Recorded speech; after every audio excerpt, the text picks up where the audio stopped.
When weather changes in an instant, trust the new 6 Pinpoint Weather Team. Live from clickorlando.com and WKMG, we're getting results in your neighborhood now at 6 p.m. Now on News 6, plans for a new entertainment district in downtown Orlando are moving forward. We're taking a look at all the changes that this would bring to the city. But first, the Orlando Magic have wrapped up Game 1 in the playoffs, and it was not good. The Magic lost by 14 points, but the fight is not over yet. Good evening to you. I'm Eric Von Aken. Glad you're with us on this Saturday. Our sports director, Jamie Say, is live in Cleveland, where the Magic are representing Central Florida on a national stage for the first time in 4 years. And Jamie, it was not pretty. No, Eric, it was not pretty. It was downright ugly. Actually, for both teams, neither team shot very well, but you hit it right there on the head. The good news is that the series is far from over. But to put it bluntly, today, the Magic laid a lot of bricks in Cleveland, and now they find themselves down 1-0 in their series with Cavaliers after a 97-83 loss. Paolo Banchero led the Magic in scoring with 24 points. Franz Wagner, scored 18. As you can see, they weren't hanging their heads after this game. Neither were their teammates. This was a learning experience for most of the guys. Most of the guys had never played in a playoff game before, and now they vow to be better in Game 2 on Monday night. I'll have more from Cleveland coming up in a few minutes in sports, but for now, I'm live from Rocket Mortgage Fieldhouse in downtown Cleveland. I'm Jamie Say, getting results, News 6. Eric, back to you. As you say, Jamie, it is not over yet. We will see you again later. Thank you so much. And of course, while the Magic are in Cleveland, the team's entertainment district in Orlando is moving now one step closer to reality. Here's a live look over downtown Orlando from our Light Orlando camera. One day, the skyline could include a hotel, apartments, restaurants, even a new event venue. Our investigator, Lewis Bolden, is here looking into this meeting happening on Monday. And Lewis, what this means for the new entertainment district. Well, Eric, this is a copy of Monday's City Council agenda, and it really lays it all out. City Council members are prepared to sweeten the pot with tens of millions of dollars in incentives to get this complex built, and it is already getting a reaction from the public. Now, we're talking about the piece of property across from the Kia Center at West Church Street and South Huey Avenue. It is a $500 million project to build an entertainment complex. According to the agenda, the city would refund between $35 and $40 million in property taxes over about 10 years. Now, the complex is slated to bring a hotel, retail and office space, a live event venue, a festival plaza space, and more than 1,100 parking spaces. We caught up with Magic fans at today's watch party at Wall Street, downtown Orlando. They say they are on board with the city doing what it takes to give them more space to cheer on the Magic. We are starting to outgrow it. I know you were just down there, and it's pretty packed over there. And this is just Game 1 of the first round. So when we start getting deep, making these deeper runs, and the city grows, our fan base grows, we are going to need a little bit bigger space. And so it'll be nice to have that facilitated through the city.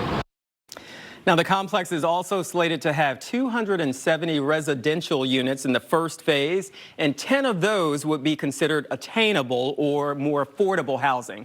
But some say that's not enough, and we're going to have more on that coming up tonight at 11. Eric? Yeah, I know there's two sides to this story. Lewis Bolden will see you again at 7 and 11. Thank you. Heading outside to the coast now. Here's a live look over Daytona Beach. From a Daytona Toyota DeLand Kia camera, that is nice, especially on a Saturday when you're sitting at a desk. The heat is on, though. It doesn't even feel like spring. Meteorologist Samara Kokinets is pinpointing the heat, how long this is going to last. Samara, we came close to breaking some records today. That's right. We did manage to stay below those records today, but it was definitely well above average for this time of year. When we take a look at your high temperature in Orlando, we got up to 90 degrees today, well above the average of 84 for this time of year, but staying well below that record of 96 that was set in 1908. And we woke up at 67 degrees, also well above average. I want to take you right back out to our Daytona Toyota DeLand Kia camera. You can see high tide out there this evening, but people still enjoying what they can of the beach. It's still 84, but it feels like 86 with that east breeze at about 8 miles per hour. Across the interior, just a bit warmer in the mid to upper 80s, still about 90 in Palm Coast. As we head into this evening, though, temperatures are going to drop off. We'll have plenty of sunshine until sunset. Sunset should be beautiful. Notice temperatures will fall to about 82 by 9 o'clock tonight. By 10 o'clock tonight, though, about 79 degrees, and then it gets a little bit cooler. We also are pinpointing the arrival of some fog. I'll have details on that, plus what to expect as we wrap up the weekend. Plus, I'm pinpointing the return of rain in minutes. Eric? Yes, changes are coming, Samara. Thanks. We'll see you soon. In unnerving situation at a local apartment complex, investigators say a deputy shot a man who was holding a gun and pointing it at people. This was late last night at the Indigo Winter Park Apartments along South Cimarron Boulevard. When Orange County deputies got to the scene, they said they heard one gunshot. That's when they say a deputy shot the man. First responders took him to the hospital in critical condition. The deputy involved has been placed on paid administrative leave, which of course is standard procedure in involved shootings like this. Lawmakers are one step closer to banning a popular social media app, but don't expect it to go away anytime soon. Today, the U.S. House passed a bill banning TikTok in the U.S. if the China-based owner doesn't sell its stake within a year. The new bill now has to go to the Senate and then the president to become a law. Even if it passes, though, the company, as we said, would have up to a year to find a buyer. It would also likely challenge the law in court. The company would, arguing it would deprive the app's millions of users of their First Amendment rights. We're going to check back in with Jamie Say a little bit later, and the Magic are not the only Florida team in the playoffs. Ryan Welch is going to look at the NHL coming up. But first, he was changing the status quo. this Brevard County couple played a significant role in the civil rights movement here in Florida. We're taking a look at the museum honoring their legacy next. You're watching News 6, getting results for Eatonville, Cocoa, and all of Central Florida. We'll be right back on this sunny Saturday evening. What is happening? We're packing up our newscast and taking it on the road. Oh, that's happening now? Now, so let's go. Every month, we're broadcasting live from a different community. Because we want to speak with you, hear about the things that concern you most. It's time you create the roadmap for our newscast. See what I did there? WKMG hits the road live. Want us to come to your neighborhood? Go to clickorlando.com/hitstheroad and tell us where to go next. Live with Eric Von Enken, meteorologist Samara Kokinos, and sports with Ryan Welch.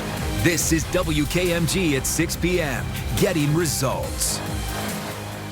This couple gave everything, including their own lives, to make life better for the next generation here in Central Florida. Harry and Harriet Moore were true pioneers in the civil rights movement. Harry even established the first NAACP in Brevard County back in 1934. Their sister Emily McLeod was there today when the museum that honors their legacy celebrated 20 years.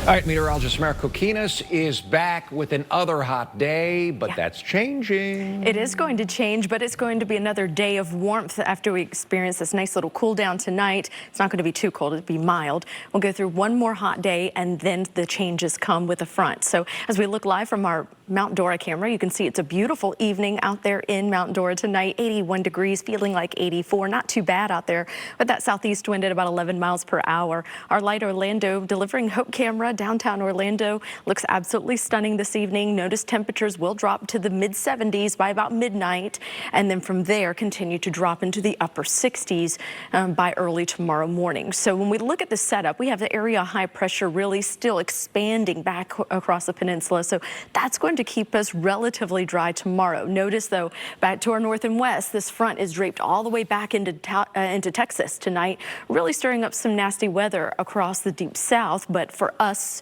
as we head into the rest of this evening, I think we're going to see tranquil conditions, maybe a few fair weather clouds here and there to really make that sunset pop over the next hour or so. As we start the day tomorrow morning, I do believe we will be dealing with some patchy fog, and that'll be mainly across Lake County, going into Sumter, Marion, even northwestern Volusia and Flagler counties, where we could see visibilities drop to at least maybe as low as a mile or even less. So that'll last through mid-morning, and then by the afternoon, again, plenty of sunshine, maybe a few sprinkles of rain at times. I think for the most part, we're going to be relatively dry until Monday. look at Monday's rain chance. It bumps up to 50%. And that tells us, yes, we do have our next weather maker, and we could see a few strong, maybe even severe thunderstorms.